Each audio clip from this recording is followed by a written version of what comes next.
The gavel, I'd like to call to order the special meeting of the Town of Superior Board of Trustees for Monday, June 29th, 2020.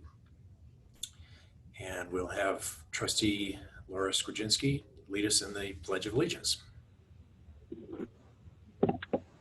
I pledge allegiance to the flag of the United States of America and to the republic for which it stands, one nation, under God, indivisible, with liberty and justice for all.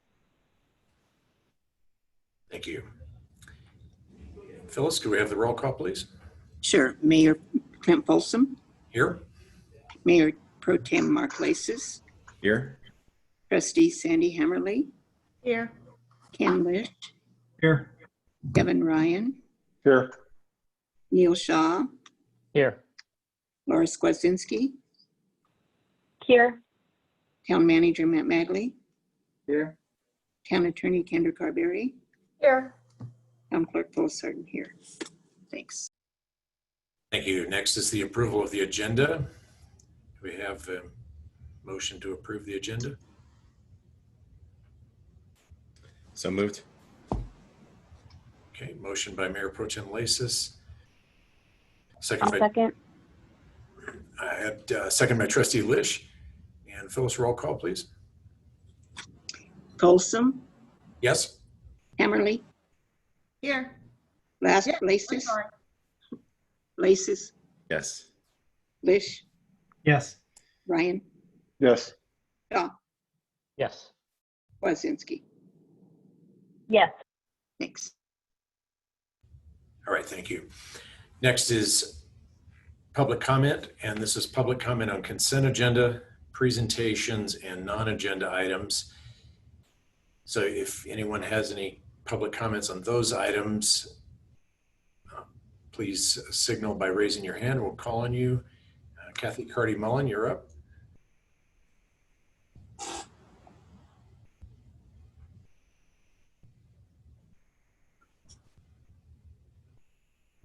Kathy Carty-Mullen, you're up. Just unmute.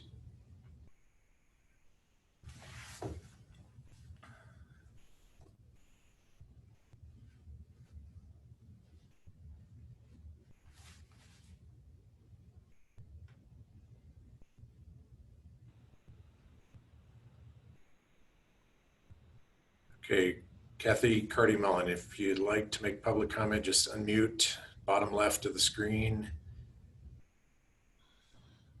Otherwise, we'll need to go on. Okay, not getting a response. Any other public comment at this time? Okay, seeing none, we'll go on to our agenda, which is consent agenda. We've got one item on the consent agenda, adoption of resolution approving coronavirus aid relief and economic security CARES funds. Get a motion to approve the consent agenda. So moved. Second. Motion by Mayor Pro Tem Laces, second by Trustee Lish. And roll call vote, please, Phyllis. Laces, Yes. Lish, Yes. Ryan, Yes. Shaw, Yes. Skrzynski, Yes. Folsom, Yes. Hammerly. Yes. All right, thank you. That consent agenda passes unanimously.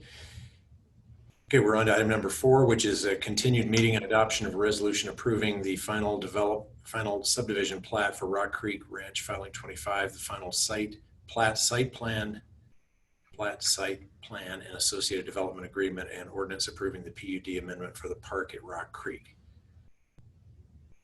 And just so the public is aware what's going on, we closed the public hearing at our last meeting, and the next stage in a public hearing is discussion and vote by the board. So so public comment was held at the last 2 meetings, but since it was public hearing was closed at the last meeting, we will not be doing public comment on this item, but rather discussion and then action by the board.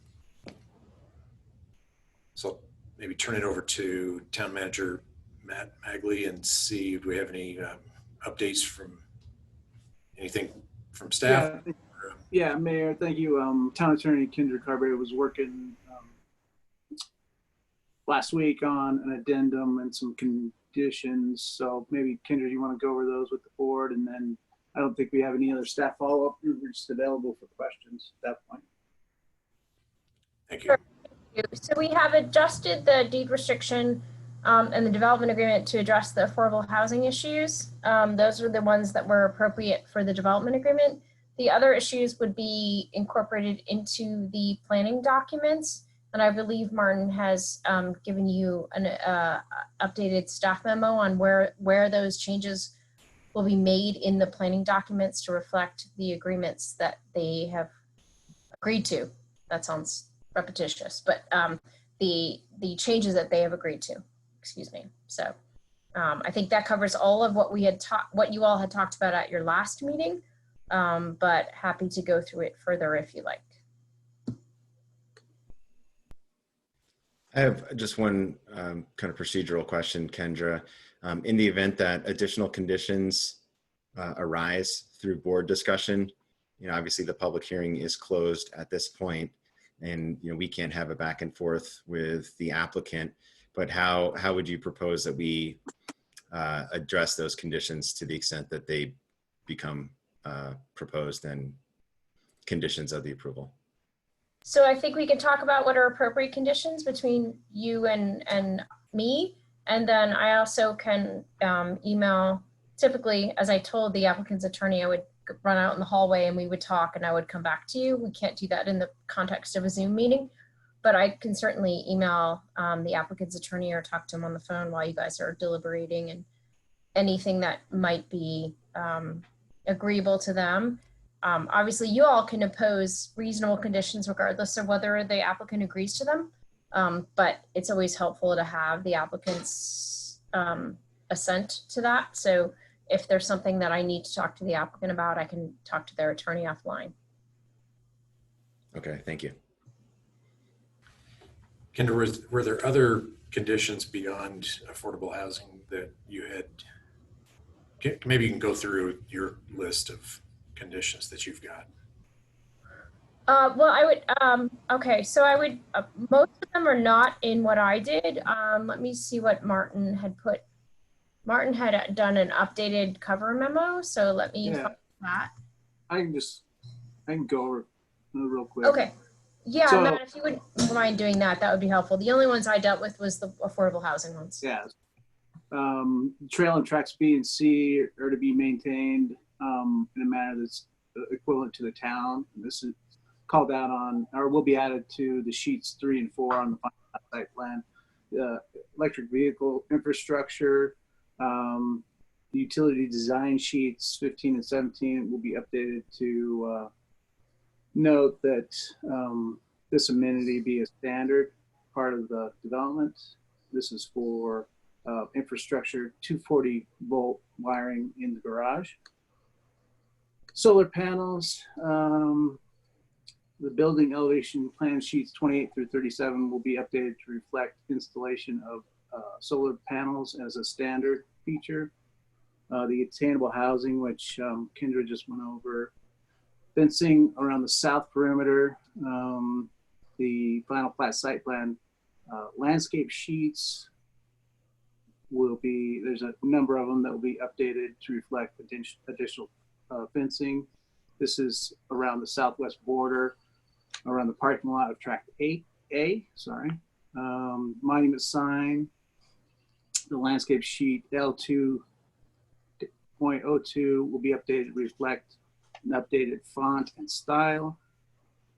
That's similar to what you see around town. And then an entry monument sign will be added as part of the improvement agreement on Exhibit B for a town monument entry sign at the, I think it's the northeast corner of the project. And I think that was it.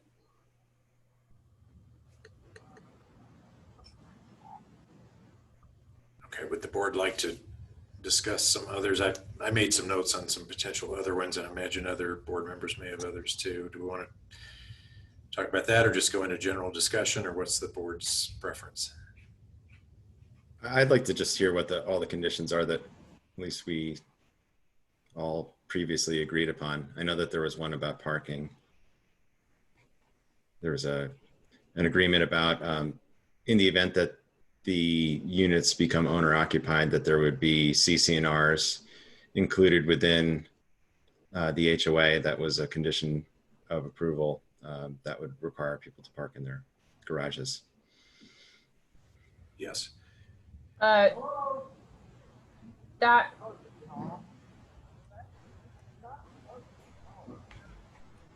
that would, I guess I'm just a little confused because this is going to be deed restricted as rental housing. So I'm just, maybe I'm a little behind, but how we're going to talk about owner occupied housing. There was a discussion that in the event that this project converted from rental to ownership, that Mr. Cavallari at the last meeting agreed that he would not oppose a condition that would require the owners of those units to have to park the cars in the garage as opposed to on the streets.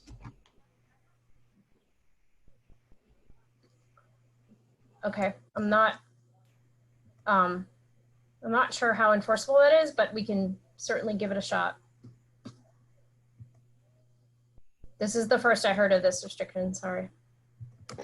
Kendra, can you just elaborate a little bit around the enforceability of a deed restriction and what Mr. Cavallari or what would need to happen in the future in order for this to become, I believe he used words last week like intent. It is not their intent. And because of the investor community that they have, they want this as, my understanding, my words, not his, they'd like this as an annuity, and his intent is not to flip it post concerns around the construction defect.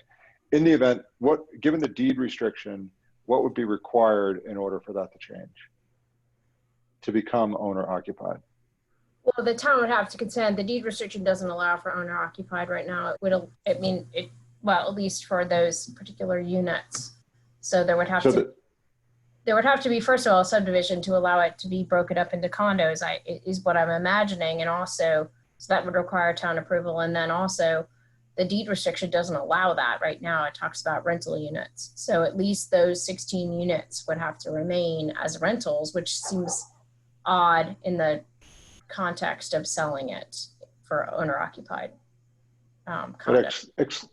Let's exclude those 16 for a minute though. But the other 90. I don't know how you would do that. There's no way to do that right now. So it would have to, so if I understand correctly, in the event these would need to, there was some desire to become owner occupied, it would go to the current board at the time. It couldn't be done through an administrative amendment. It would have to be done at the board level at some point in the future.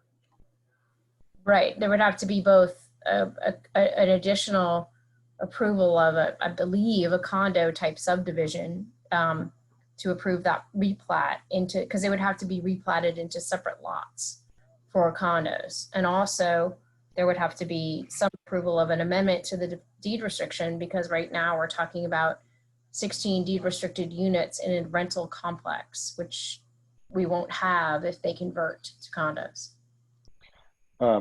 You use the word believe. You don't use that very often. So those two things, you believe those two things would have, is there any, so there is no, I just want to be definitive around this, because if there's no chance this could be converted to condos, the condition that Mark talked about around parking is effectively unnecessary. Well, yes, currently, if we approve it as is with the deed restriction as it's written, it could not be converted to for sale units without additional approval from the town. And that's not, this would be my last question, sorry for hogging. This would not be an administrative approval, this would be a board level approval. Correct. Okay. I recall the discussion around the possible sale of the units, including the sale of the affordable apartments to be done on an affordable, whatever it was then the affordable rate at the time. But again, that may also be kind of a moot point to discuss now, because if it needs further board action, then that future board can deal with that as well. Well, that's not currently contemplated in the deed restriction as it's drafted or in the development agreement. We could certainly draft a deed restriction or a development agreement that would contemplate that. And I've seen that before, but that's not the way it's drafted right now. Right now it's anticipated and planned to be rental, and that's it. And is it in perpetuity? Yes, it's now in perpetuity. And how many units are deed restricted? It's 16 now, I believe. Matt will correct me if I'm wrong, but I believe it's 16. 18. 18. Oh, sorry. Is it 18? Yeah. Okay, I apologize. 18. Okay.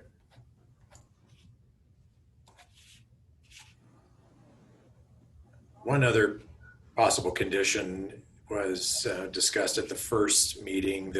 Ken brought up some concerns about the use of chemicals on trails for snow removal and things like that, and wanting a condition added that snow removal operations on community trails would not involve the use of chemicals, which could get into the reservoir. Is that, Ken, did I state that correctly? Yes, you did, and it is in there. That was the first one Matt read. It states, environmentally appropriate snow removal. The trail in tract B and C must be maintained in an equivalent manner as the town maintains its trails, which calls for no application of snow melt chemical. So yes, it's been captured well. Okay, good. Okay. And then the pool surround glass fence, was that also included in there? They said that was an option. Board seemed agreeable to that. I don't know if we need to put that in writing somewhere. That was not included. Okay, is there a desire? Oh, it was not my understanding that that was ready to be conditioned, but you tell me if that's not the case.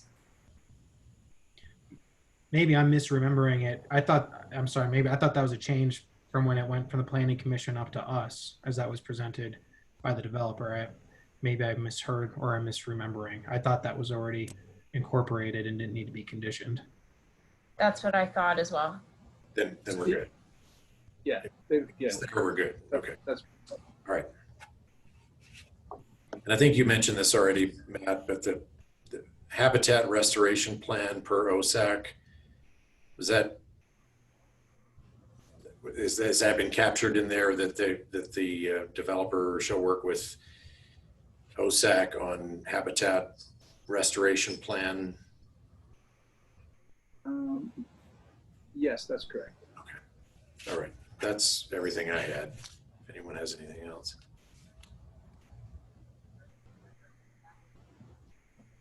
Okay. Why don't we start with a discussion of zoning?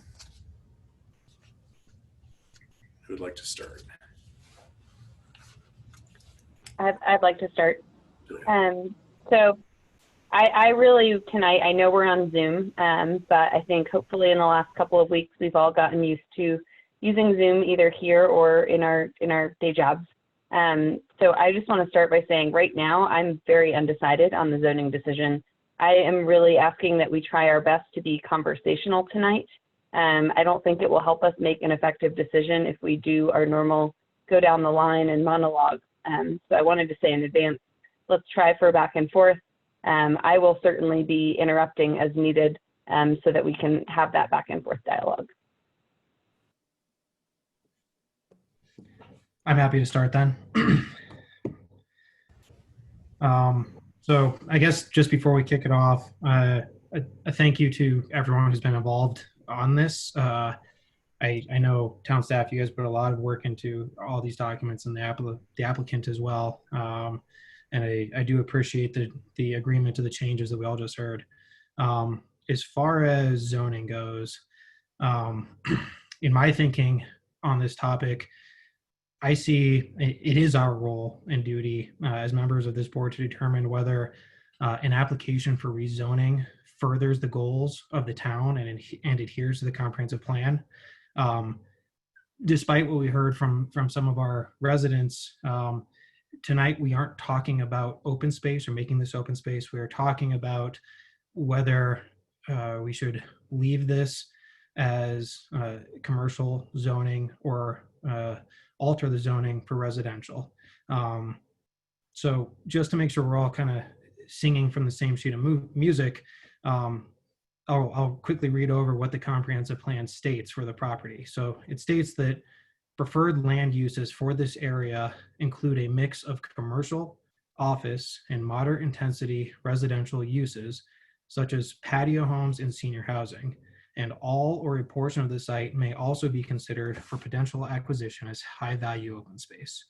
So in my reading of this, the first sentence of our comp plan makes it clear that the development should include a mix of commercial and office and moderate housing. So right now we're seeing a application that has just a single piece of those. So we are talking about a divergence of what's in the comp plan. From my own perspective, and something that when I ran for this board and that I considered important when thinking about whether or not I should be on this board, is we have a issue with economic sustainability and diversifying our tax revenues. As we learned, I think it was the last meeting when we saw this year's financial report, nearly 82% of our sales tax comes from just 10 businesses. While this is an improvement from prior years, it's still a substantial risk to our town. For our town to ever have a truly sustainable and safe financial future, we need to be able to grow our commercial and sales tax base.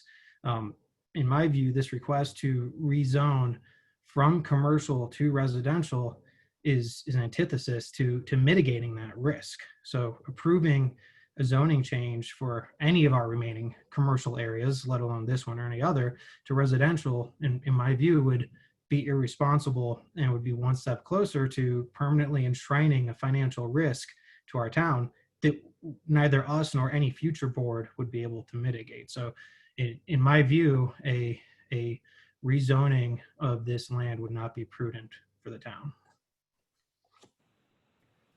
So Ken, question for you about that. One of the things that I've been mulling over in my mind is, yes, like I absolutely want more businesses in town. I certainly share your concerns on both our sales tax base and also kind of the culture of our town. I'd like for us to have, some thriving businesses so it's not just residential. However, my concern is, right now we're already putting a pause on downtown Superior. And I realize that is COVID related, but that's likely to stick around for some time. We have a lot of vacancies throughout town. I'm concerned that and I realize that the plan before us is only for residential, so we don't know what a commercial plan would look like, but I don't know that adding more commercial space is necessarily going to help us get businesses when we can't fill the space we already have. So I think that your argument relies, I won't say your argument, your question relies on the assumption of just a static point in time where we are today. We have a lot of...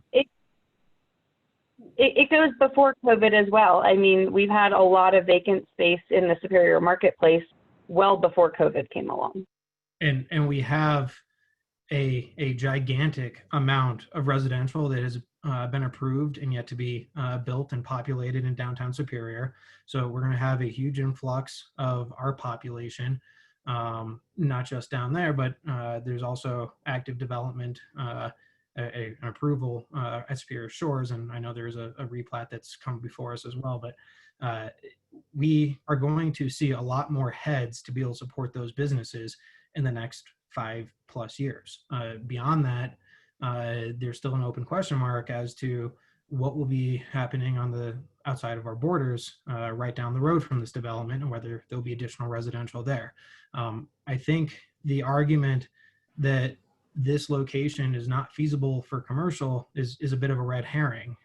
Once you add the additional headcount of the yet to be built but already approved residences here in Superior and anything that might be coming up down the road, that changes the entire dynamics of what could be done at this corner, especially now that we're going to have Promenade connecting right up to this property, giving direct access to downtown Superior. So to think of whether or not this property could hold sustainable commercial, we can't answer that right now because we're not built out.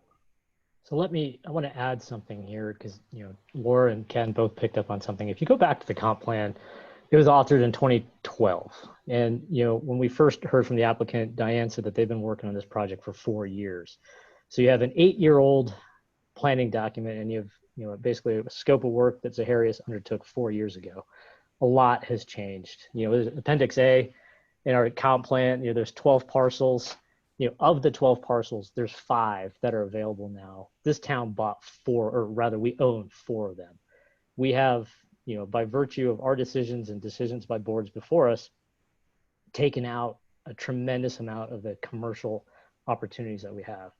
And, let's be honest, why? Why did that happen? Well, what incentives did we put in place? We literally have put in nothing to manifest this piece of paper into reality, short of the incentives and credits that we offer to downtown Superior. So as you look across the rezoning applications that we've seen and how many of these have actually moved forward with commercial, it's 0 outside of downtown Superior. So we're getting the comp plan that we have enabled basically by our decisions in the past and where we've thrown financial resources. There is no reason for a developer to put any of their own skin in the game on a commercial development when they could turn around and sell a house in a second in Boulder County. So if we truly want commercial development, we've got to be ready to make it happen, not by virtue of a plan that's just a bunch of words on paper, but actual, concrete, financial incentives, credits, whatever. Because, we're running out of spaces. If, depending on the decision today, we'll be left with effectively Town 15 and a hope and a prayer on downtown Superior. And I think to that point, we as this board, and there were steps taken by the prior board as well to enhance our economic development goals, to actually take concrete steps to get there. And we are moving in that direction. So there's a lot of momentum to be able to say that in the future, this will absolutely be a commercially viable location. And I think Ken, you pointed out something, because we put this plan together in 2012 and we just kind of threw it out there to say, hey, go make this happen. And one of my old bosses used to get really frustrated when my company would put comp plans together and we assume competition stays static. Well, guess what? Lafayette and Broomfield, they're our competition. They have not stayed static. They have been, parking boatloads of cash next to developers to try and get commercial development. And people used to ask me before I ran, why do we keep losing restaurants? Well, imagine yourself as a restaurateur. You're going to open a restaurant. Draw a big circle around where you're going to put that restaurant and how many people are in that. What's great about Superior is you draw a circle around Superior, you get a lot of open space. It's what makes living here so great, but it's what makes running a business here so difficult. That open space decreases the number of bodies that can come through your restaurant. We don't have afternoon lunch rushes at a lot of the restaurants because we don't have the office space to sustain it. So Broomfield and Boulder, they've got network effects of large commercial property, which brings in restaurants, which makes those great places to throw more businesses, a la Crocs, and the new incentive from the economic development resource of the state, another business is coming to Broomfield and Boulder, right? So that's where we're at. So if we truly want this space or any other spaces to be successful as businesses, we've got to start thinking about what makes a business want to be here rather than just hoping that they'll show up because we wrote it on our comp plan. And speaking of comp plans, I went back and looked at the one before that, the 2001 comp plan, and which was updated in 2006, and it references basically the same thing. It says that there was a desire to have some office, some residential, and some neighborhood businesses. So the idea of residential on this site is not even new to 2012 comp plan. It's been referenced before. And Ken, to your point about growing the sales tax base, a big part of that is bodies to shop in the stores and eat at the restaurants. And we do have a limited amount of places to develop left, and I think we have to do it wisely. And to me, this makes sense to have this zoning change. It's similar to zoning changes that we've done on other areas where maybe commercial has not been viable for those sites, and we've changed zoning and they've been developed well. I want to push back on that a little bit, because if you go back to the 2016 meetings that Zaharias and Norris held with the town, in February of 2016, they came to us with a bunch of hand-drawn sketches and a couple of commercial pads along 88th Street. They said, "What do you think?" Relatively, I think the town was supportive of it. This is, again, back to what Trustee Ryan had said, is, we have major issues with these concept plan discussions, but let's skip that for the minute. They came to us in February, and the board was directionally supportive of the hand-drawn sketches. I think one of the comments was, hey, the pizza place here might do really well with Monarch just over the hill. Then they came to us, Zaharias came back to us in June or July of 2016, and they came back and they said, you know what, we're really going to struggle with these commercial pads. We would rather not do them. And the direction, because it was not an official direction, but some of the notes were, you know what, that's okay. We have the Resolute property off of Colton, and maybe that's better. Well, lo and behold, Zaharias stripped out all the commercial development, and we have got nothing in Resolute today. So, if we want to move forward with the rezoning here, when are we going to get commercial development? It's not going to happen. Resolute's been, so go back to what I said earlier. We have Town 15, we got Resolute. So Resolute, we don't even have a concept plan for. And I suppose, Clint, my question to you is, how do we solve our problem of diversifying our tax base then? If we continue to rezone away our commercial, we don't yet know the impact of what downtown Superior and the 1,400 units are down there are gonna do. I mean, that is a gigantic growth for our town population wise. That alone right there could be the headcount we need to sustain these businesses, to help make occupying or vacant units in the marketplace more sustainable. I mean, there is a lot that we don't yet know, and to make a decision right now based off what we see today, where I look over at Marketplace and see, okay, there's some vacancies, and I know that in the Safeway shopping center we have high turnover. Okay, that's fine, but we don't know what those 1,400 units are going to bring. We don't know what the Superior Shores are going to bring. We don't know what the Lanterns development are going to bring. With all those heads, we could be solving that problem of we don't have enough people here, and to now rezone this property into residential when we don't necessarily need to, nor should we, it enshrines that financial risk forever into the future. Agreed, Ken.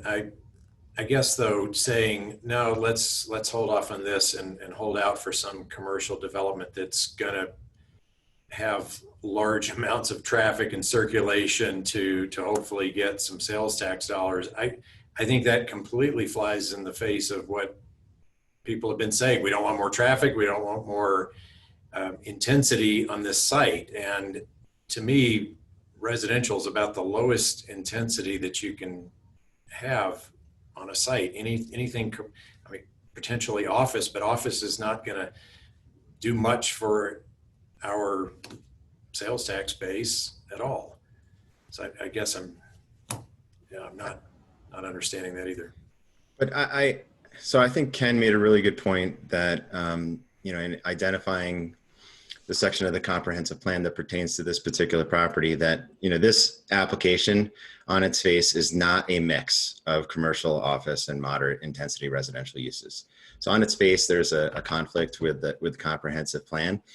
And I guess preliminarily, I would like to just thank the applicant, thank Mr. Cavallari, thank town staff, Stephen Williams, who did a fantastic job with all the materials prepared for us for the past couple of weeks. And I want to thank the Planning Commission for their recommendation, and then all the public comments that we received from all the members of the public via email and then in person. But Clint, to your point about the intensity of the use of the property, I think that that's an open question. I don't know if I necessarily agree that the residential use that is proposed is necessarily going to be less intense than an alternate use. As currently zoned, RAC zoning would allow a low to moderate 2 to 3 story office use. I think that that could have a lesser impact on the roads. There'd be no traffic on the weekends, and especially when you consider, just the potential for what's happening on the other side of 36 with the Red Tail Ridge development. 88th is going to be impacted, so I think we need to be thinking really carefully about what this zoning change will do to the roads, and then specifically how much density we're allowing. An R1A zoning request would be a single family homes. There's no reason why this necessarily needs to be an R2A application. It's just what the applicant has brought forward to us. They're referring to it as a down zoning, but this is a rezoning. It's a change in zone. And from my perspective, and I think frankly from the perspective of the neighbors in the surrounding area, they're going to view any development on this land as an upzone, right? It's undeveloped, essentially open space land that all of a sudden now they're going to be cars driving into it to and from. So from the perspective of the surrounding neighbors, this is going to be a more intense use any way you slice it. So I think that we need to be really careful about what the consequences are going to be in approving a zoning change, specifically as it relates to density and traffic impacts.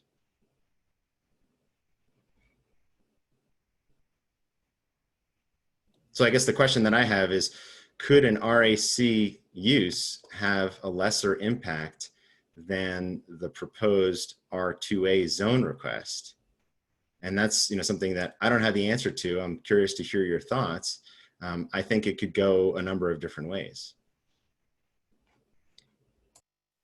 I think it could, Mark. In the scenario you described, a lower, smaller office building, or a couple of them could definitely have a less intense use. The question is there ever going to be a market for that? And what's the likelihood of that ever happening? And how does that further our need to grow the sales tax base? One of the things that, concerns, when you read the comp plan, it's 1 million pages.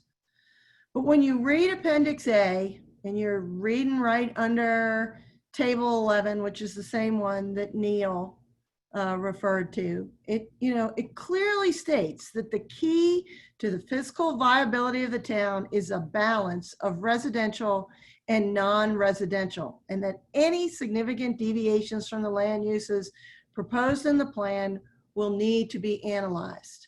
Folks, we have taken almost a third of the commercial out of population because we've either bought it for open space or we've approved it for residential.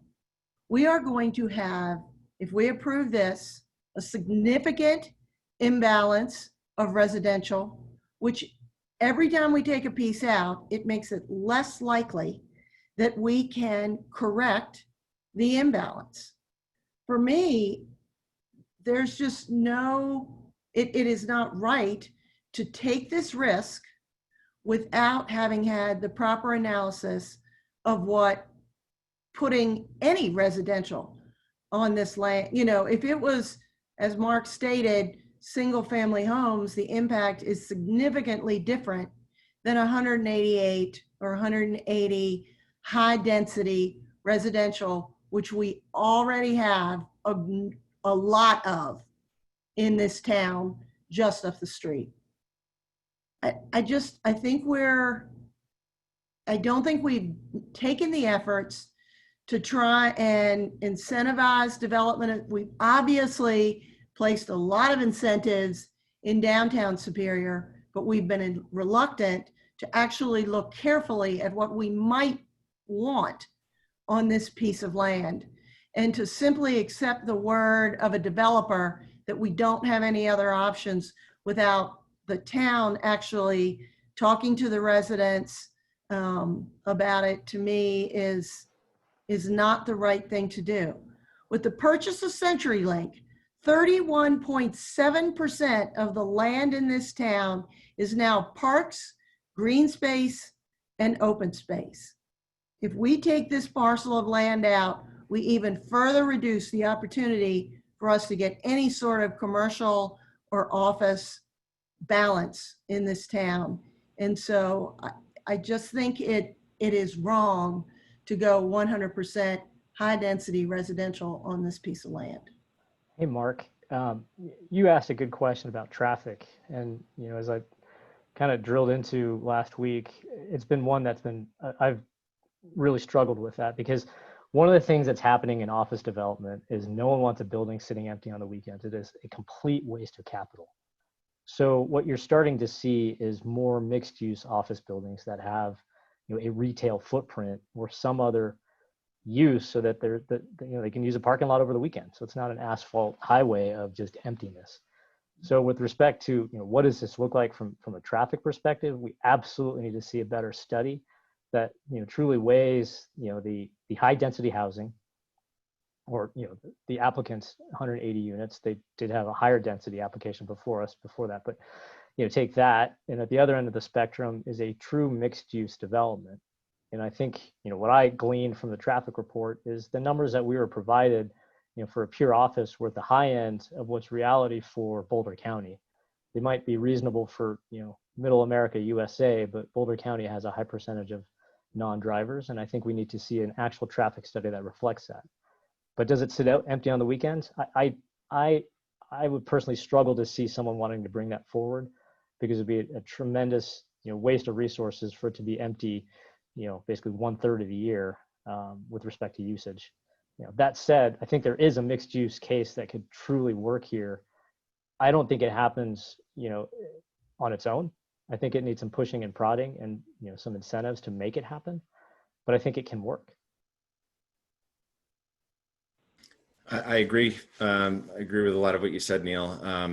You know, I'm sure a lot of us are going to want to talk traffic, and I don't think we're necessarily done with the zoning. I have concerns about the traffic study itself that was submitted in the application, and then I have concerns about the impacts to 88th Street that are going to be caused by the development.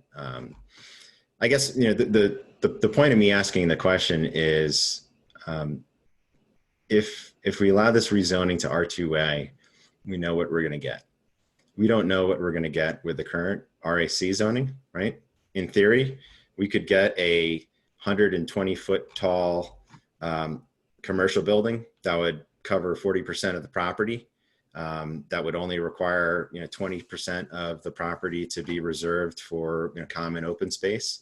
Whereas here, you know, we know that an R2A application with the current, you know, plans, that would reduce the building lot coverage to 25% instead of 40%. It would result in, you know, over 50% of the property being preserved for, you know, open space uses. But we know that there will be 180 residential units going to and from that property every single day, causing an impact to 88th. We don't know, you know, I don't know what the commercial real estate market is going to look like. You know, I have my doubts that 120 foot building is going to be built there, but, you know, could a 2 to 3 story building, I mean, there's a lot of them in Louisville, right? And, you know, maybe if we had the right incentives, you know, maybe we could lure some office users to a property where we would be collecting at a different property tax rate, where we'd be able to actually, you know, drive some traffic to some of the businesses in Superior, and we would have a minimal impact on 88th on the weekends, you know, potentially during a lesser impact during the week. So, when I look at it, I look at what's surrounding this area, and, to the west and to the south is Lakeview and Meadowbrook, and those are R1A zones. And, those are single family uses. So, I just don't know if this is truly a down zone. This is a real significant change that will significantly impact, the roads in the area, not to mention, other things, including like the wildlife and the ecology of the reservoir. And there's an outstanding question that was asked earlier related to how does bringing office space in help our tax diversification, because it's not necessarily the same amount of revenue that would come in with, say, commercial. And I think to that point, what we've heard from our economic development consultant is office space is what drives that lunchtime rush that Neil was talking about. That's how we make our restaurants more sustainable. That's how we stop this high turnover rate in our shopping centers. I mean, it having this diversity of uses across Superior, whether it be commercial or office, that's what gets us into that sustainable financial future. And I believe office users pay a higher property tax rate than residential users. Right. So I'll weigh in here. First, thank you to the developer, the applicant, staff, and to all of you. This was, as I indicated last week, I think this broke a record in terms of poundage of documents that was sent to our house. So I know we've all worked tremendously hard around this. And the documents we were sent isn't even everything. So for example, anchoring to the comp plan is exactly what we should be doing.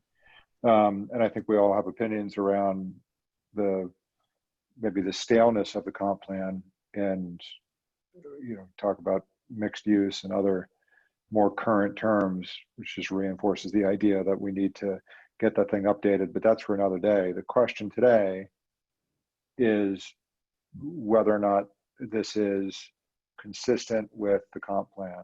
And I personally heard a couple of things from the developer last week. Number one, that he thought it was consistent and aligned with the comprehensive plan. I completely disagree. I'm not saying whether or not we should approve or disapprove, but this is, and I think we should agree on the facts. This is not, to me at least, I don't want to say it's a fact for everybody, but it's a fact for me that this is not consistent with my understanding of the comprehensive plan. And Clint, thank you for looking at the older iterations. It's probably not, I did not do that, but based on what you described, it sounds like it may not be consistent with those older iterations of the comprehensive plan. Second, there's a characterization that the zoning in the PUD was kind of a mistake. I don't think this zoning was a mistake. I do think the RAC zoning was intended. I think it's been a really healthy conversation around the need to diversify around commercial development. And that's exactly what we should be talking about. To me, what I've been weighing is the application that's before us enough of an improvement? I'm very grateful that 18 of the units have been set aside for affordable housing. I think that's a fantastic step. But going through and looking at those previous conversations, while they were informal conversations that were not formal applications, there was some guidance to reduce that level of density. And while the level of density did come down from the initial offer, the initial request, this is still a very dense project. Yes, it does have 10% affordable housing, which is a goal of the county, a stated goal of the county, and a stated goal of this board to have a commitment for affordable housing. But to me, this feels like the wrong application, maybe the right application in the wrong spot. This spot, I think everybody's point is fantastic. This spot originally called out in the comprehensive plan for some type of what we might call today a mixed use of commercial and residential. this is clearly not consistent with the zoning. It's not a miszoned, it's not being upzoned. This is I think Mark said it really well. This is a material zoning change. Ken, I think your point earlier, was really well taken with me, kind of a now and forever type thing.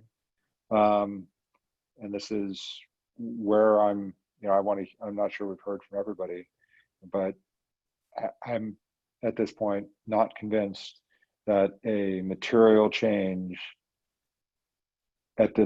given the content of the application would be the right decision. So I'm very much leaning towards the zoning change feels premature. I would consider a zoning change given the content of a different application, but with what is before us today, I do not think that the zoning change is in the best interest of the town and is clearly not consistent with the comprehensive plan. Well, there was a question that I asked of the developer about when the property was actually purchased, and when the Rock Creek Ranch PUD was planned. And I understand the applicant's position that at that point in time there was an intention among many that there was going to be an interchange off of 36, but the fact remains that there's no objection by the applicant to this property being included in RAC zoning at the time that they've purchased it, and they've owned it for over 30 years. So it's not coming as any surprise. But I think you raise a really good point, Kevin. And this particular project came before 2 separate boards, not this board, for 4 separate concept plans. And in each of those concept plans, the developer was told that the project was too dense and would adversely affect 88th Street. And I appreciate that the applicant has voluntarily decreased the density in each concept plan. And they started at 273 units and they've moved down to 180 units. But I think that the question that we need to be asking ourselves is, has the applicant decreased the density enough? And, I think this is a question of anchoring. They started at 273, so then they come down to 180. We're like, oh, well, that's a substantial decrease. But if 273 was just not going to work for the property, I don't really view that as a material, decrease in the density when the density was unrealistic to begin with. So I tend to agree with your thoughts there, Kevin, on density. It's a lot of units to fit on that parcel. Now, I do commend the applicant for offering to do affordable housing. Affordable housing is certainly something that we've been talking about as a town. Currently, we have no affordable housing, no attainable housing in Superior. And I think that Superior needs it. And, approval of this application is certainly one way to get there.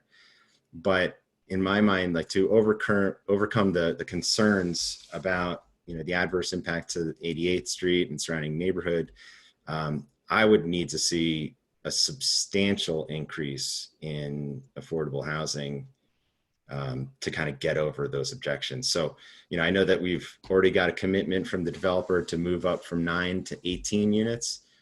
He came up to 50 units, then we'd be making an impact on the community. And I understand that might not work from, the economics of the project, but I feel like right now, I feel like the attainable units that are being offered are a token and aren't actually getting us really in the game and making a substantial impact. So if we had a significant increase, I'm going to just throw out 50 units, that would be something that I'd be willing to consider and would be willing to talking about. And I think that would be something that we need to seriously consider as a counterbalance to any of the negatives associated with the application, because then we're actually achieving a compelling goal of the board and of the town and of the surrounding Boulder County area.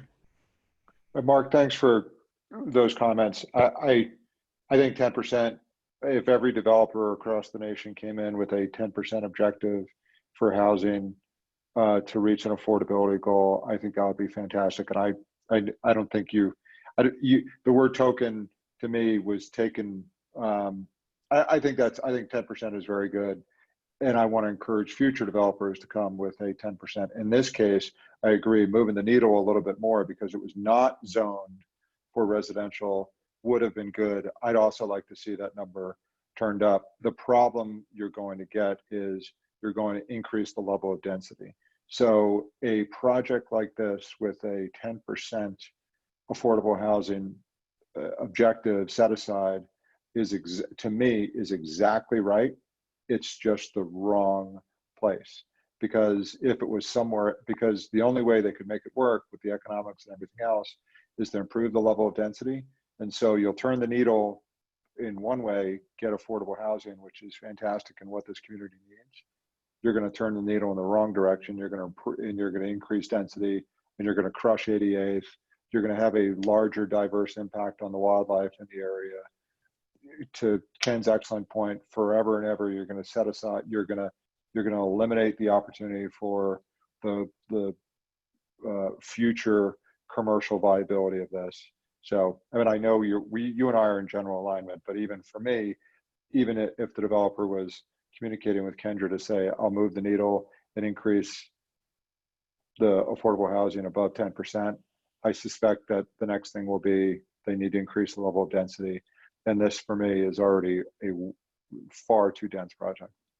And to that further end, I mean, we can talk about what it would have been nice to see here, what could push us over the edge, but we put that to the developer, and 10% was what he gave us, and we have to anchor to the 18 that has been provided. From an affordable and attainable housing perspective, one of the biggest issues is the final mile, being able to get from public transit that final mile back home and or to work, depending on which way you're going. And I pulled up Google Maps. I did it where we are more than a mile outside of our bus rapid transit station. I mean, what we really need to be doing is, and we have it as a board goal this year, is actually moving forward in a serious way on that goal. And I think that's something that deserves further conversation from this board about what are those concrete steps and what are we doing, whether it's partnering with RTD or a different parcel to develop attainable housing in town. But I think Kevin's exactly right. It's not the right conversation for this parcel. I mean, the point that I was trying to make in raising it is there could be a project that is dense and objectionable because it is dense, that there could be a provision of a certain number of attainable units with that project that, at least as far as I'm concerned, serves such a compelling need and a goal of the community and of the town that we should seriously consider allowing that to overcome any objections as to density is the point. And I don't know what that number is. I don't know, certain projects are going to be too dense no matter how many attainable units there are. Other projects may be a little too dense, and then, the provision of the right number of attainable units could do it for me. But I just think that it's something to consider, because currently as a town, we are falling flat on the ability to actually make any attainable units happen. And this is one way that we could actually do it. Now, I'm not suggesting that we should, or that, we are, and we've reached the right number. But for me, I would like to see a substantial increase in the proposed attainable units for me to consider the objection over the density concerns. Mark, I want to echo kind of what you said, because I feel the same way. I mean, I think, let's be honest, it's Boulder County. Single family detached homes are not going to be cheap no matter where they go. It's a math exercise. If you want to get to a $500,000 or $600,000 or even a $700,000 price point, you're jamming them right next to each other. Downtown Superior started at 400. Now everything started at 600 or 700. That's the reality of economics. And if we truly want, reasonable priced homes, we're going to have to be more accepting of density. And with the density comes the opportunity to get more affordable housing, more attainable housing. And I think, that's the way I'm approaching it. I have no issue with density as long as some of the other mitigating factors are addressed. You know, and traffic is obviously going to be one of them, as Ken alluded to, the last mile and connectability and things like that. Because let's be honest, I mean, the way that Superior was developed, no one would do this in, you know, going forward with, you know, our quarter-acre lots and tons of manicured space. It's just, it's not the reality going forward. More density, because people want to live here, and you know, we can either keep high standards for what things need to look like and look like the Bay Area, so we start pushing the people that want to work here further and further away, or we can take a more reasonable approach and suggest, you know what, everything that comes in here is going to potentially have to look a little bit different, and let's roll up our sleeves and figure out how that works. And I think there is a healthy balance here, and I am super excited that, you know, Steel Wave and Zaharias and Norris came through with, you know, at least 18 attainable housing units, and that needs to be the minimum bar for all of our future development plans, bar none. You know, any other FDPs that come through to us and say, yeah, we couldn't quite make attainable housing work, let's move on. You know, but you know, I think to Trustee Ryan's point, I don't know that this is the right project for this space. I've watched the last 2 meetings that we've had. I've been really impressed with everything that we've seen from Norris and Steel Wave. They've done a phenomenal job of building a project that fits the landscape really well. They put in a trailhead and a parking lot, and they're deeding us open space where they don't have to. You know, they could put it on the other side. You know, I think one of the things that's been a little frustrating to me throughout this entire conversation is, you know, accessibility to the HHR. You know, we keep getting emails and pictures. It's really hard to go get your own pictures of those birds. You know, you've got to cross a barrier that says private property, no trespassing, and go and take a look. And I know OSAC worked really hard to get the picnic table on Shamrock, but it's not quite the same view. So with the Zaharias project, we actually have a way for this community to see the waterfowl at HHR. Okay, So, I mean, I love the project, but, you know, I think back to the zoning questions, I'm just not there because of a lot of what I said before. You know, I think ultimately we don't have a lot of commercial. We got to figure out how to make it happen.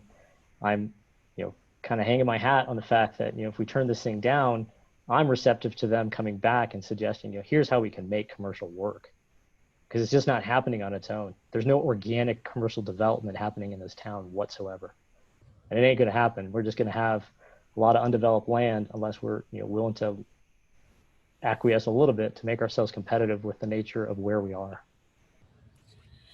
So just I procedure. realize that I'm continuing to play devil's advocate here to all these arguments, and I want to make clear I'm still very torn on this. But what I just keep getting stuck with on the commercial side, I think, Ken, you make a great point about Promenade connecting over to this. But that does mean that this is the less desirable commercial property, because people are having to, you know, go through downtown Superior, go through Promenade to get to here. And from the flip side, I mean, then when we're looking at Rock Creek Village, you know, if we're saying, well, it's because we need to be closer to homes, Rock Creek Village is in the middle of the homes, and that still has a lot of vacancies. So I don't know. I definitely don't take the developer at face value when he says this is not valuable as commercial, but as I'm trying to think through it myself and make that decision, I'm concerned about its value as commercial where it is. I mean, it makes sense to me that when we created the comp plan, if there were a ramp off the highway, of course, commercial, you know, you can get a lot of people to it. I'm just concerned that right now our residents aren't going to the businesses in town. And yes, we're going to be adding a lot of new residents, but are those new residents going to have completely different behavior than our residents today? I don't see anything to indicate that. Okay. Again, I'm on the fence, but I'm open to thoughts on that. All right. So good discussion all around. You know, normally in a hearing like this, we would have discussion on all the points to be considered, but this one is unique in that we've got a zoning change request, and if the zoning change doesn't pass, then the other two are kind of a moot point. So my suggestion is that we, before launching into the, you know, the plat and other discussions, that we take action on the zoning. And sounds like everybody's gotten pretty close to articulating positions, but I think if we, that's my suggestion, is that we act on zoning. Can we talk So about? I'm not ready to ask that. 'Cause, like, I'd like to hear others' opinions on kind of the questions I was just asking. Okay.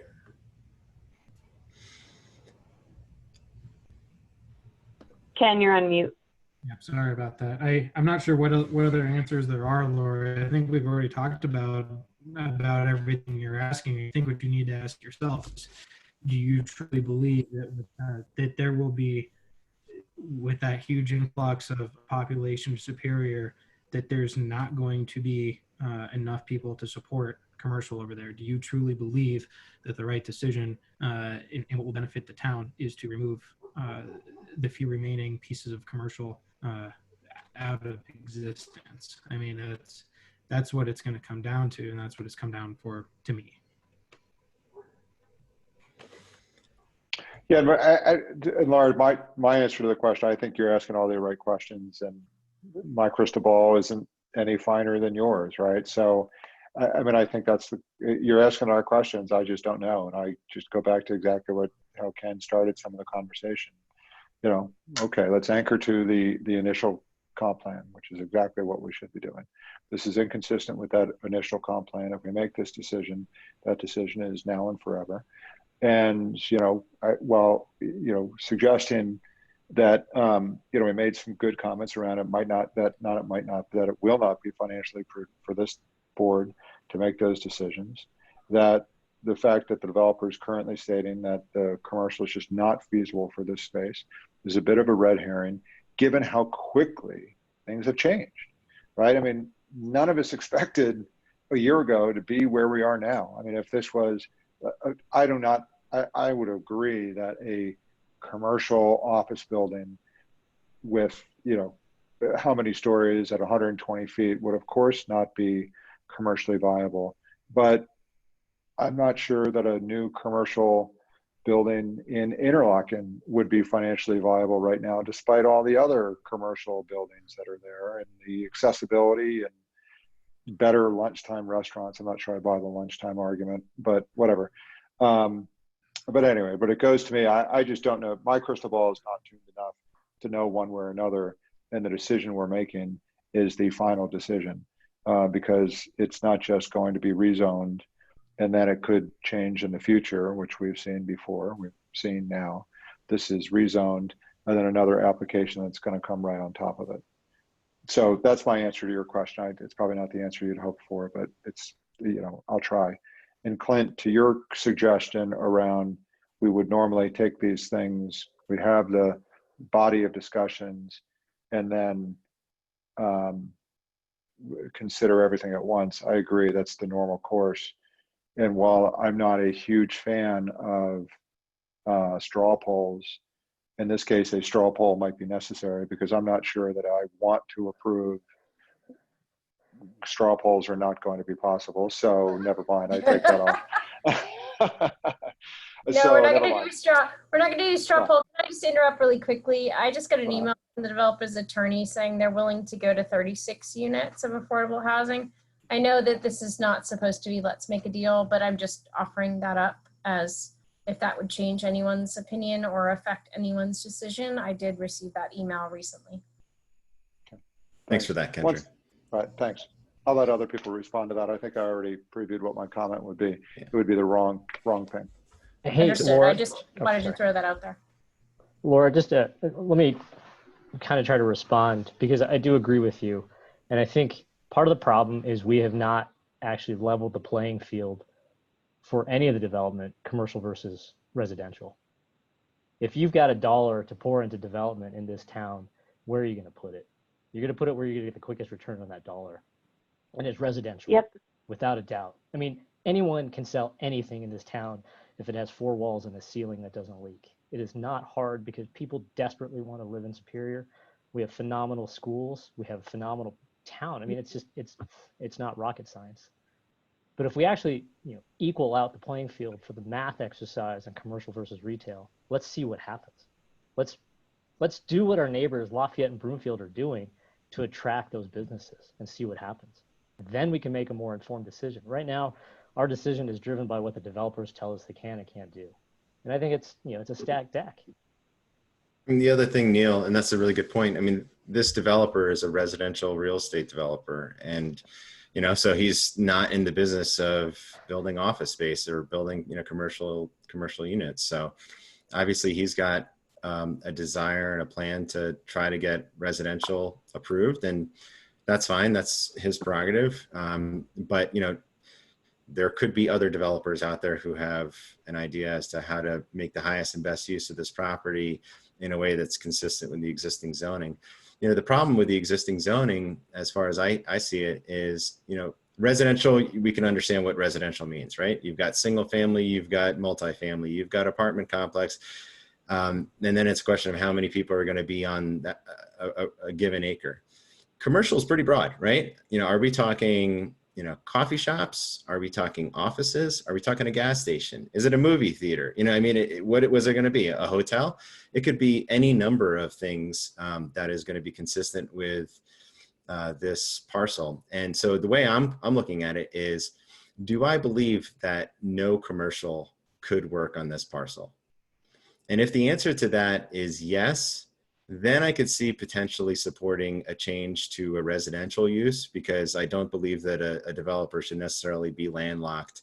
That was a point that was raised during the Planning Commission. But I just don't agree with that question. I think that a commercial use could work. I don't necessarily have the answer, but I think, like I mentioned before, like a 2 to 3 story office, kind of similar to some of those, moderate, low to moderate intense office uses in Louisville would be a totally fine location on this parcel. You're right on the US 36 corridor. The bike path, it'd be really nice for people who are wanting to bike commute to get to this parcel.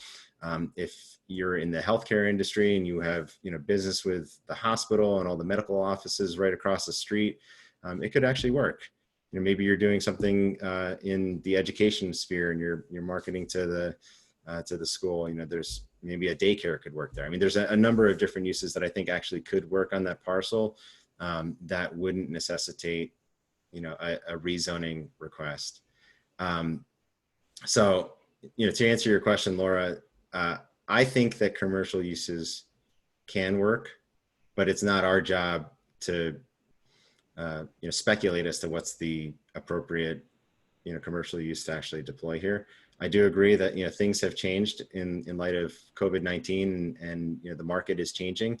But I don't think that we should necessarily make rash decisions just because things have been very different over the past, 4 months. Because I don't think that we're always going to be living in a lockdown and in a quarantine, and people are going to want to be going out and going to offices again and getting cups of coffee and actually socializing. So I don't want to have that drive our decision making to think that the only use of this property could be residential. And I think sorry, go ahead. Yeah, I was just going to say, Mark, I think that's a great point. I think there are certainly some commercial uses that would work.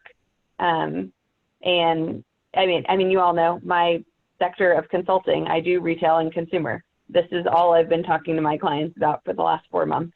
I do think it's going to go on much longer than, the next couple of years. But I also, in my mind, there's no hurry on this.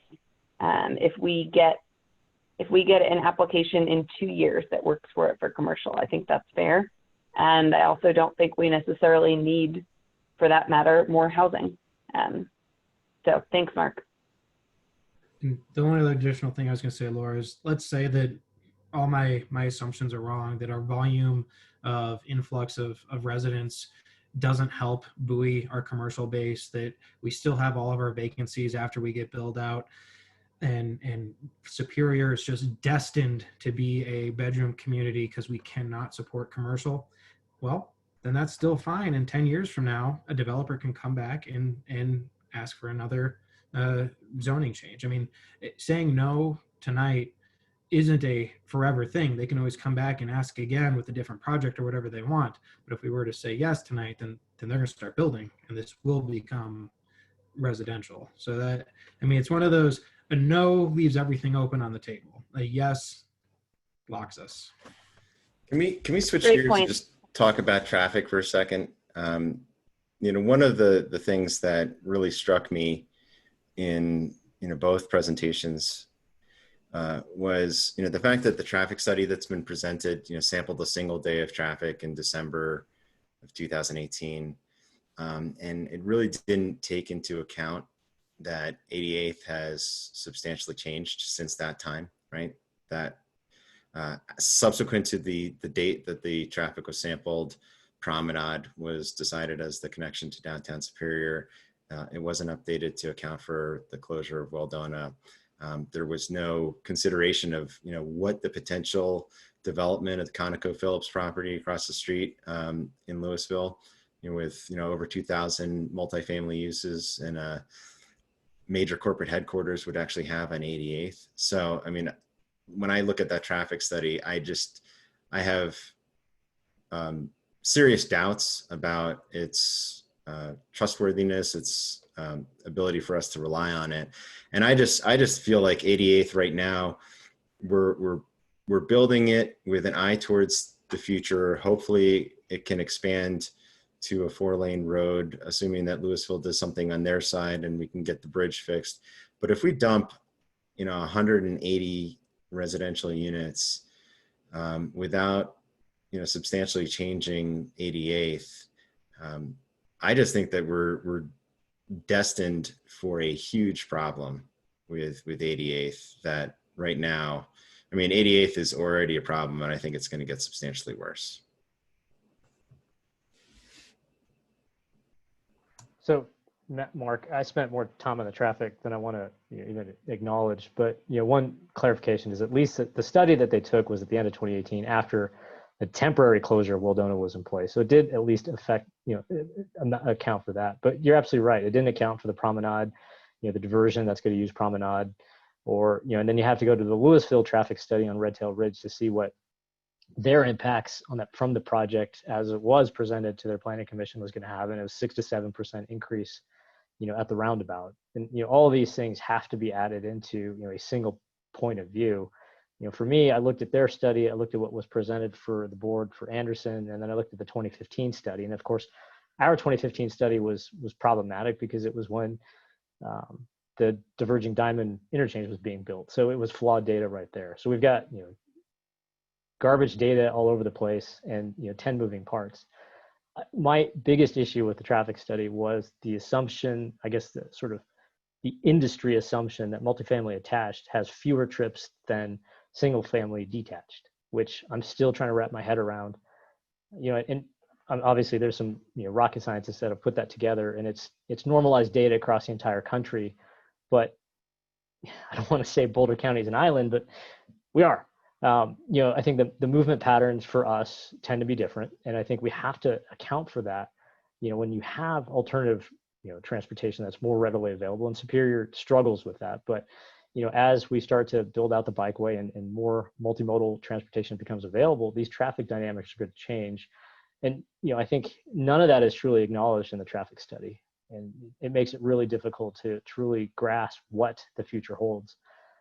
Because I think ultimately we're given a flawed set of data, sort of what I felt was understated data with the 180 units and overstated data with the 3,200 trips per day out of the quote unquote commercial space. So, from the perspective of what you mentioned before, anchor bias, we were anchored to a number that didn't make sense to me with, I think it was 24 stories of office development and over 700 parking spaces plus whatever they had in underground. So I think you're absolutely right. It was a flawed analysis, didn't necessarily comprehend all the different pieces. And, any future discussions or other discussions about this needs to be a little more comprehensive and a little less, I guess, a little less or a little more specific to the actual area that we're looking at with, movement patterns. We have apartments already. Let's look at the data and let's track the data there rather than relying on the ITE book for normalized data across the U.S.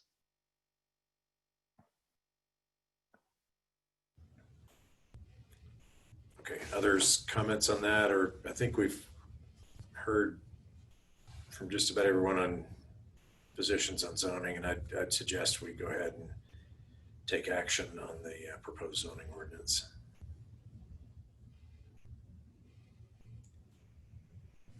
We haven't really discussed anything about environmental considerations,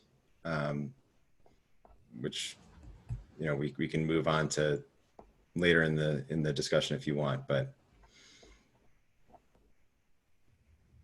Well, my thought was if the zoning ordinance change does not pass, the other items are not necessary to discuss.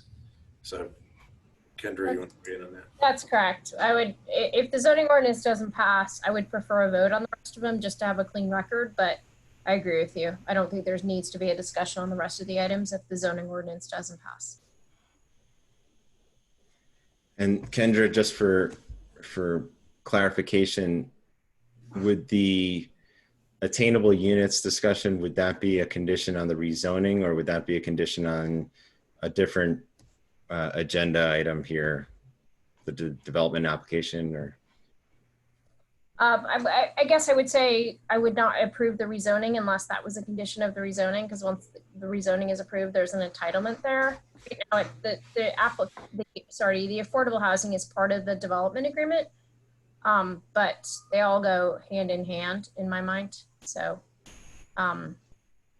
because of what happened to us with Land Rover, I don't love having conditions, as you can tell, on rezonings. I think a rezoning should be a yay or a nay, but that's just because I'm a little gun shy after the Land Rover litigation. So Kendra, go ahead. I think what I heard you say is if effectively a discussion is not necessary, but a vote on the other items would be recommended to be clean. Was that, I worry about the unintended consequence of doing something like that. Again, given our experience in other zoning issues, I'm not thrilled with that. Is that really necessary? Well, I mean, no, if you don't want to do it, that's fine. I mean, if the rezoning does not approve, the rest of the items can't be approved. So then that would be right. If that's the way you want to do it, that's totally fine. Okay. Yeah, I don't want to, I'll tell you my mix, I'll just be transparent here. I like the application, but it's not consistent with the zoning, right? So, right. That's why but I feel like rejecting an application. I'm saying is you can't approve the others without the rezoning. So. Okay, then it would be, okay. If that's fine, but you can't approve the others without the rezoning. So. Makes sense. Okay. It's up to you all how you want to deal with the others, but let's deal with the first. Good counsel. Okay. Yeah, I would very much prefer that if the zoning doesn't pass, we don't vote on the others, because to Mark's point, I would want to have discussion on them, but if the zoning doesn't pass, it's a waste of time to have discussion. Exactly. I hear you. That's fine. Thank you. Okay, with that, would someone like to make a motion on the ordinance? I guess before we make the motion, so I appreciate that the developer has now increased the attainable units to 36. I think that's, again, a step in the right direction. I threw out 50 before. That to me seems like the right number to overcome my concerns about the impacts from the density, the impacts on 88th, potentially the environmental considerations as well, because we'd be serving a different compelling need for the town. But I don't know if 36 is enough. Okay, additional comments, or someone like to make a motion?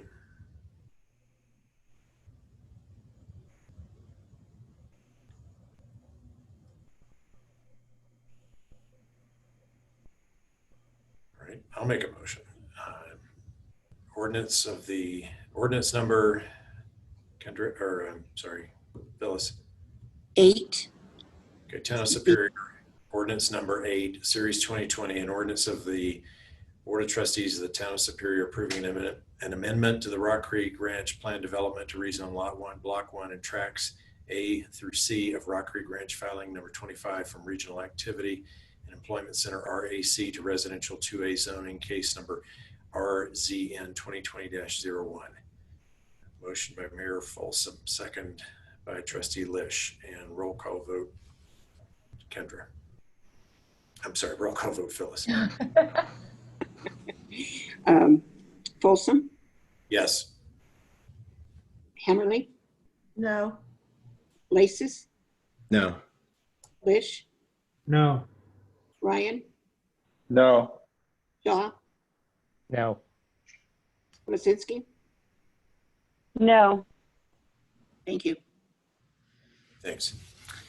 All right, motion fails. And thus the other 2 items on the agenda are not necessary for a vote. That's correct. Any further action we need to take on this? No, thank you. All right. Again, I'll thank the developer, property owner, residents, town staff, everyone for all of the detailed attention to this, and appreciate everyone's involvement. And all right, at this time, we will adjourn our special meeting. I'll gavel that to adjourn the special meeting.